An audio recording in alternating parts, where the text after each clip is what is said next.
Isa sa mga talent niya ay minsan isang panahon ay nakita nating isang batang lansangan. Kumakain ng mga tirang pagkain at namumulot sa basurahan. Nakakalungkot. Kung yan ay ordinaryong artista, malayan. Nung nagsisimula kayo na inapi kayo, hinama kayo, nilalit kayo ng isang artista at isang direktor. Napahiya kayo? Oo, siyempre. Tumatak sa publiko ng isang Marisa Delgado, laging natatataas ang kilay, mataray, salbay, naninipa at lahat na. Taka! Marunong ka pa sa akin. Sumatamaan ka. Ha? Ha? Kung kaya mong mabuhay sa tundo, kaya mo ring mabuhay saan man sa mundo. Morley Alinio. Ito ang Tundo. May isang kwento tayong bubuksan. Total na pag-usapan na nagbi-business si Marisa Delgado. Partikular na ng mga una na kung saan nagpapadala siya ng mga talent sa Japan. Isa sa mga talent niya ay minsan isang panahon ay nakita nating isang batang lansangan. Isang Japayuki na dati ay kumakanta, sumasayaw at may magandang buhay ay nakita nating kumakain ng mga tirang pagkain at namumulot sa basurahan. Nakakalungkot. Tita Marisa, nung napanood po ninyo ang vlog kong ito tungkol kay Vivian, isang dating entertainer sa Japan na ngayon ay nabubuhay sa lansangan, ano po yung reaction nyo? Shock na shock lahat, pati yung mga sa opisina, yung mga anak ko, lahat kami. Kasi kilala namin siya, ilaga namin yan tas sa dorm nakatira yan. At mabait na bata. At talagang hinahanap ko siya. Para may nagsabi lang sa akin, nung nagkabagyo sa Leyte, noon yung Yolanda, parang natangay daw. Kaya lungkot-lungkot ko. Tapos yun na nga, nakita. In fact, nagtumawag pa ako sa messenger mo, tsaka nag-messenger. Mali na yata yun. I'm so grateful. Salamat talaga na ano mo siya. Nakakalungkot kasi masipag siya. Si Vivian, malisipag. Yan ang kanyang girl's name, Vivian, di ba? Si Don Don yon kung gusto talaga magtrabaho, gusto kumita. Pero siyempre, baka nung kumikita na naiiba ng barkada, kasi pag sa akin, buwi sila doon sa dorm. Kahit na bumiyahe sila, pag balik nila Pilipinas, andyan sila sa Manila, doon sila sa dorm, okay lang. Pero kasi sa dorm, walang inuman, walang mga pinapapasok na mga bisita sila, may oras lang. So siguro, dahil hindi na siya nag-dorm, nandun daw siya sa friend niya. Yun na, tapos wala na. Isang kwentong bangungot na isinare sa atin ni Dondon o ni Vivian ay yung mga kwentong natuto siyang magdroga. Naroon din yung kwentong isa siya sa mga Makati gay na nambibiktima ng mga foreigner na kung saan ay madalas inaatiban nila, kinukunan ng mga kung ano nung kagamitan. Ma'am Marisa, may gusto ba kayong sabihin kay Vivian? Ano po ito? Eto na yun, napakabait ng Diyos sa'yo dahil binigyan ka ng second chance. At si Morley ang iyong anghel na ginamit ng Diyos. You are the channel of God na para maibalik mo sa tuwid na landas si Don Don, si Vivian. Mahalin mo na itong pagkakataon na to. Baka hindi na bumalik pagka nagluko ka pa. At ang sarap ng buhay, di ba? Ang sarap-sarap ng buhay. Enjoy na lang natin. Kalimutan na yan. Ngayon nalaman na kung ano epekto ng drugs. Ano mangyayari pagka nakadrugs ka. Hindi, alak ka. Ayoko Tama na. Tsaka masaya na magulang mo. Masaya rin kami lahat. Masaya rin ang mga kasamahan mo ng mga talents. Congratulations. At meron pang pahabol na kuwento sa atin si Ma'am Marisa. Willing daw niyang tulungan at gusto niyang makita. Kayo na po ang magsabi. Ayun, oo. Noon din mismo panahon na yun, lamang ko. Habi ko, mabibigyan naman ng trabaho si Don Don sa opisina, Kung gusto niya magtrabaho, Don Don, kung gusto magtrabaho, anytime, let us know. Kaya lang, hindi ko masabi-sabi sa'yo kasi nandito na ako, nasa Davao. Dahil baka kailangan pa ng time. Siyempre, bonding kayo ng pamilya nyo, ng mama mo. Pero pag kailangan mo, kesa pumunta ka kung kani-kanino, punta ka na lang sa akin. O patawagan mo ko, text mo kami. Tsaka magsabi ka sa mga kapwa, Mardel Talents ng Davao para mapalabas ka rito. Kahit na hindi ka rito, bibigyan ka ng trabaho sa Davao. Alam mo na pa! Napapaiyak talaga ako. Gusto niya yan. Yes, yan ang trabaho. Yes. Oo. Maraming salamat para kay Dondon. Oo, salamat din, Morley. Talagang, wow, ginamit ka ng Diyos para maano si Amen Dondon. po, opo. Mabait kasi din naman si Dondon. Mabait po tao. Oo, kaya naman, sinave siya. Speaking of mabait, isa sa mabait na nakasama sa pelikula, na naging bida sa pelikula, na siyang dahilan kung bakit mayroong Best Actress Award ang isang Marisa Delgado ay dahil sa isang Eddie Garcia.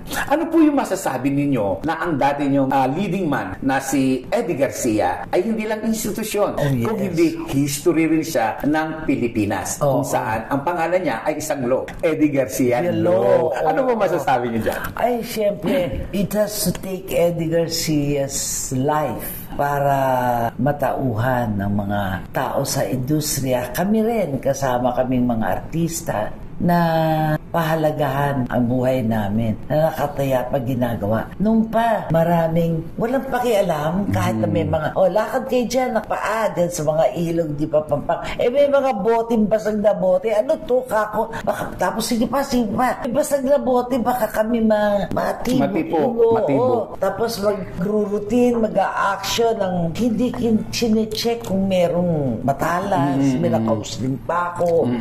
Wala sila noon. But now, at least mapag-iingatan na. Di ba? Kami ring artista, magiging conscious na doon. We can demand na, linisin nyo muna yan, alisin nyo yan. Ngayon sa taping, sa shooting, yung mga kable, nag-tinitape na yun, tsaka yung mga crew, mga staff, titawag, paano. Kasi talaga pinag-iingatan na ngayon. Salamat na lang. Salamat din kay Eddie Garcia na nakabuhi siya ng buhay nga lang. Pero kung hindi siguro si Eddie Garcia yon, wala rin. Hindi magkakaroon ng Eddie Garcia's law. Ng law na gano'n. Na poprotekta sa lahat ng manggagawa sa pelikula at saka sa telebisyon. It has to take Eddie Garcia. Kung yan ay ordinaryong artista, malayan. Sinabi niyo po kung iyan ay ordinaryong artista. At isa sa mga hindi ordinaryong artista ay si Gloria Romero. Of course. Espesyal na artista si Gloria Romero. At kaibigan niyo po siya. Sino nga ba si Gloria Romero para sa kaalaman po ng ating mga viewers and listeners? Na kabataan. Gloria Romero, marami naman siyang ginawa pa. Kaya, kumbaga, siya yung pinaka-queen, pinaka-reyna ng pelikulang Pilipino para sa akin. Question, bakit kailangan bigyan ng tribute ang isang Gloria Romero? Natural lang, siyempre. Yan ang institusyon at saka haligi ng pelikulang Pilipino. Parang si Queen Elizabeth nga ng ganon. So, kailangan lamang, at saka ang gaganda ng ginawa niya, yung talento niya kailangan bigyan ng pagpapugay. May hihigit pa bang artista sa isang Gloria Romero, sa isang standard o sa pananaw ng isang Marisa Delgado? Nag-iisa lang kasi si Gloria. Incomparable. Hindi pwedeng ikumpara kung kanino eh. Hindi siya pwede. Sa anong dahilan po? Iba siya magdala ng pagiging artista. Wala siyang kontrobersiya, nakadedicate sa kanyang craft, kanyang career. Wala siya mga kaakaaway eh. Hindi siya nakikipag-away, hindi siya nakikigulo. Kabaligtaran pala siya ni ni Ma'am Divina. Hindi naman ganun si Divina. May kaaway. Hindi naman. Hindi naman ganun si Divina. Hindi, friend kayo si Divina. Pero kay Divina, hindi pa pwede luloko-loko. Baka sa'yo pwede pa yung second time, third time. Sa kanya, hindi. Isa lang talaga, tatalakan ka. Hindi naman. Meron din namang napapatagal, nagpapasensya. Natataon lang yung kung kailan siya umalma. Siyempre, yun ang makikita at maririnig na. Dahil artista siya. Dahil artista siya. Yun ang mapapansin. At yun ang mananatili sa isipan ng publiko, di ba? Tumatak sa publiko ng isang Marisa Delgado, laging natatataas ang kilay, mataray, salbay, naninipa, at lahat na. Balikan ko yung pagiging kontrabida ninyo bago muna yung pagiging bida. Saan ka mas nag-enjoy? Sa pagiging bida, kontrabida? Kontrabida rin. Pareho lang. Hanggang ngayon naman ko, kontrabida ako. Ito, mas masarap laruin. Talaga? Napakahusay ng isang kontrabidang Marisa Delgado. Gusto kong maramdaman kung paano paano siya magtaray? Kunyari, may pelikula kami ngayon gagawin. Ako ay naglilinis ng bahay. Tignan natin ha, kung gaano kataray, kung gaano nakakainis ang isang Marisa Delgado. Impromptu to ha. Pwede po ba? Susubukan natin, tignan ko lang. Try natin to! Kaya yan! Ma'am, eto na po yung tubig ninyo, ma'am. Saka! Hindi yan! Ayoko niyan. Ma'am, Hindi tubig na ganyan lang dami ang hinihingi ko sa'yo. ma'am, ganito lang po kayo uminom, ma'am. Sabi niyo po, Marunong ka pa sa akin. Sumatamaan ka. Ha? Ha? ma'am, Sumunod ka, matuto kang sumunod. ma'am, Matuto kang sumunod. opo. Kung hindi, sasabuyan kita nito. Mainit ka kape. Opo, ma'am. Opo, ma'am.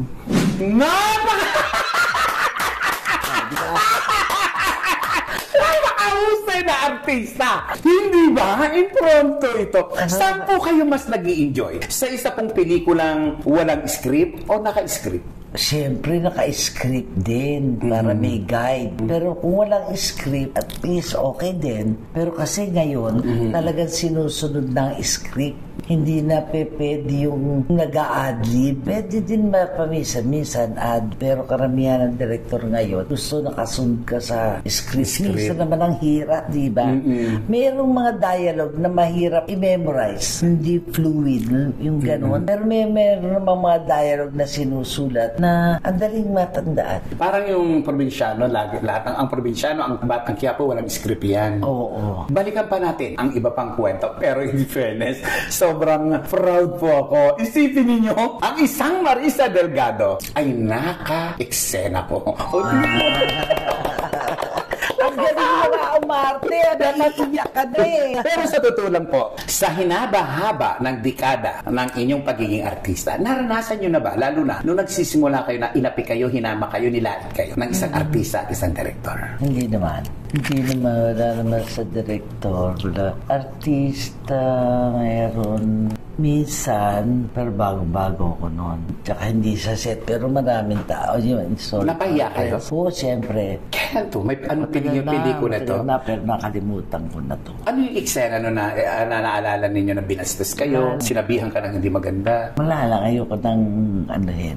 Ang mga malulungkot na kwento sa buhay ng isang Marisa Delgado ay sinisikap niyang huwag nang pag-usapan. At ang gusto niya ay ang bago at ang makabuluhan. Bakit po? Kasi, di ba, pag iniisip natin yung malungkot, yung tsaka yung ikasasama ng loob natin, at ikagagalit natin, waste of time. Very short lang ang buhay natin dito sa mundo. At makikipagbangayan pa tayo, makikipag-drama, malungkot na pa. Para sa akin, waste of time and emotion na aabuso ko yung aking damdamin. Nilalaro ko lalo yung ikagagalit ko, ikalulungkot ko, yung mga ganon. Pero yung spontaneous na magalit sandali, okay ha. Pero pagkatapos ka na, ayoko na. Kasi iba yung feeling good ka eh. May oras para namnamin mo na yung sama ng loob, galit mo, ano pa man. And then, let it go. We also have to learn how to forgive ourselves. Not only other people. Noon, okay ako. Medyo temperamental ako. Pero pangit ng kang galit. Parang it doesn't become me. Kung gusto kong maganda ako, gusto kong mayaman ako, gusto kong maganda suot ko, I have to act accordingly para lalong dumating sa akin. Ano ba ang pagpapatawad sa sarili? Ako si guilty. Hanggang pare ang nagsabi sa akin, you have to learn how to forgive yourself also. Ano yung isang kasalanan na kung ibabalikan ng nakaraan na gusto mong pagsisihan at naayos mo ngayong kasalukuyan? Yung guilty ko na perme kung busy, wala akong oras pa siya. Sinasabi ko sa mga anak ko, shooting ako ng shooting, wala akong time sa inyo. Di, mami, sinasabi ng mga anak ko, you did your best. nagigiltihan ako. Though, I tried my best when nung araw, elementary sila, high school sila, na mag-a-attend ako na school activity or kailangan ng magulang nandun ako, nagpapaalam ako sa director. Minsan from the set, tanay, bababa ako ng Manila para attend ng program ng anak ko, kahit na makapal na makeup ko, okay lang. You know, there are times na I wish I could have done more as a mother. Ano yung sinasabi mo gusto mo nga sana ay na may nagawa ka pang higit doon sa nagawa mo? Ano yung mga pagkukulang mo sa mga anak mo na-realize mo na may pagkukulang ako sa anak ko? Time na hindi na ibabalik. Time with them. Because tatrabaho ko eh. Wala ako sa how I wish. Andun ako parang ano lang ako, housewife. So yung paglaki nila, medyo may na-miss ka sa paglaki nila? Meron din siguro, pero hindi naman ganon. Kasi hindi naman ako nawalay sa kanila eh. Pero yung mga pagkukulang mo, yung bang lagi hindi mo sila nakasama sa pagtulog dahil nandoon ka sa shooting, taping, paano mo pinuno? Pagka wala akong shooting, at that time shooting lang naman at saka taping naman ng 80s na eh. Pag wala akong shooting, hindi ako naglalakwatsa. Nasa bahay lang ako. Nagluluto ako, para pinapakain ko sila. Yun, naglilinis. Minsan dinojoin ko sila maglinis ng bahay. Gano'n. Sa buhay ng isang tao, lagi tayong mayroong sana. Ito ay tinatawag na rewind. Kung bibigyan kayo ng pagkakataon na bumalik sa nakaraan at ngayon ay pupunta kayo sa kasalukuyan, ano yung gusto po ninyong ayusin sa buhay ninyo at baguhin sa buhay ninyo na sa palagay po ninyo ay magiging mas the best kayo ngayon? Oh, well, siguro yung kasi pala sigaw ako eh. Mamahalo. Yun, naalisin ko yun. Kalasigawan mo pa? Oo. Mamalo akong ganun. Namamalo ka? Oo. Napalo mo yung dalawang anak mo? O naman. Siyempre, yun ang uso nung araw na pagpaano. Ano pa yung wala naman, yung mga ganun lang. Siguro ngayon, hindi. Diba? Pero wala. Patawad naman nila ako eh. Paano ka pinatawad? Sinabi nila, it doesn't matter, mommy. You just did your best. Ano reaction mo?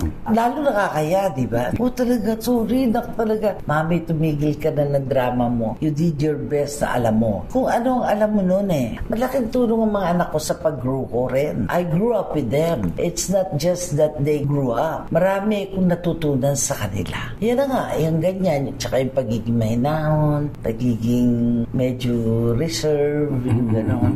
Habang lumalaki sila, ako din naman natututo. Ano ang natutunan ng isang magulang na tulad ni Marisa Delgado sa dalawang anak niya na dati-rati madalas siyang pinagagalitan at nasasaktan? Nung may anak na yung anak ko, ayaw nila na sumisigaw yung yun daw ang tamang pagpapalaki, hindi silang nagpapalo. Pinapaliwanag lang. So yun, tunan ko sa kanila. Kaya ako din natutunan ng ganon. Ako naman, minsan napapasigaw din ako, hindi galit, kundi yung, baka madapa! Baka, isa pa yan. Takot na takot, di ba? Yun, natutunan ko rin na, no, let them explore. No? Ako naman, explore. Magbukulan yan, di ba? At saka yung trust nga, at saka hindi masyadong pakialamera. Pakialamera ka ba? Hindi naman masyado.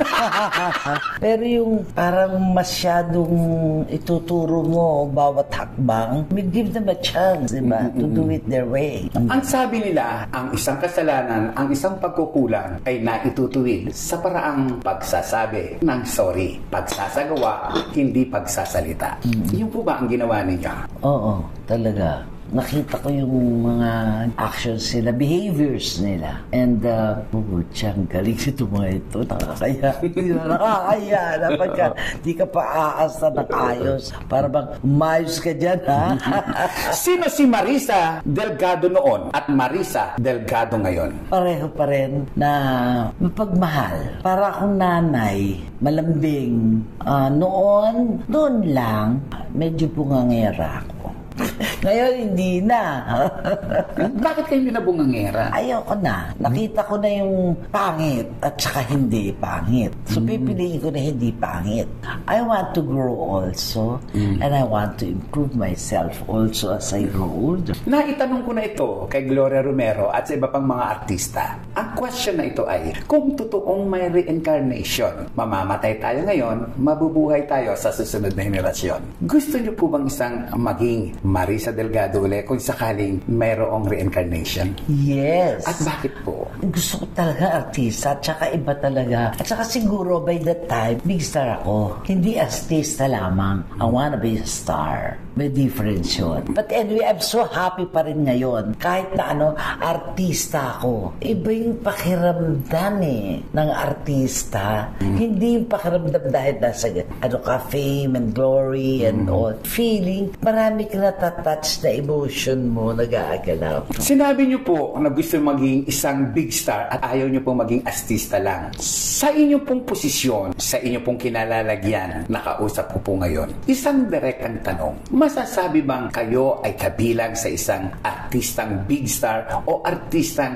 isa lamang sa mga character actress? Hindi ko alam. Siguro mahalaga rin ang nagawa ko dito sa industriya ng showbiz, you know. I have contributed something worthy. And also, I have stayed on and hindi naman siguro ko isa lang artistang ganon. Totoo yan po. Isang malaking artista po kayo. Noon Salamat. hanggang ngayon. Salamat. Kung walang Marisa Delgado sa showbiz, wala tayong kauna-unahang artista na nag-post sa Playboy. Wala tayong kauna-unahang artista na isang magaling na komedyante, magaling na mataray, at higit sa lahat, kaibigan ng maraming taga-showbiz. Salamat. Salamat. Ma'am Marisa, kung bibigyan ko kayo ng pagkakataon, nabigyan kayo ng isang kislap, ano at saan mo gagamitin ang kislap ng pagiging artista mo? Pag-impluensya na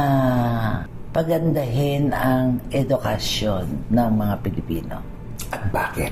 Yung nawala na yung good manners and right conduct na pinag-aaralan natin nung araw ngayon, wala na yan. At saka yung accountability mo, para ba porke mahirap or yan, kailangan alam natin yung accountability rin. At saka wag mahirap yan, kawawa yan. Lalo magiging kawawa kung hindi natin sila tutulungan ng tamang paraan ng So, ibig sabihin sila. po, ang inyong pagiging kislap na ibibigay ko ay hindi lamang sa pagiging artista ilalagay, pati na rin sa charity at pagtulong sa ating mga kababayan.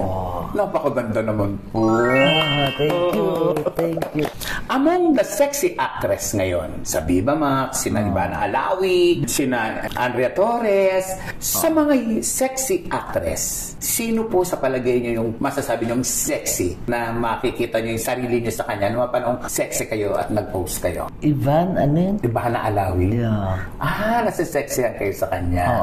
Kung isa sa pelikula ang buhay mo, sino ang gusto mong gumanap ng Marisa Delgado? Gusto ko sana si Sharon Bakit si Sharon? Magandang material ang buhay ko na parang pwede kay Sharon, pwede rin kay si Ivana Alawi. Anong parte ng buhay mo ang gusto mong sa pelikula? Kung paano ako from the start at saka kung saan nagsanga-sanga, yung mga sanga-sanga pa ng buhay ko.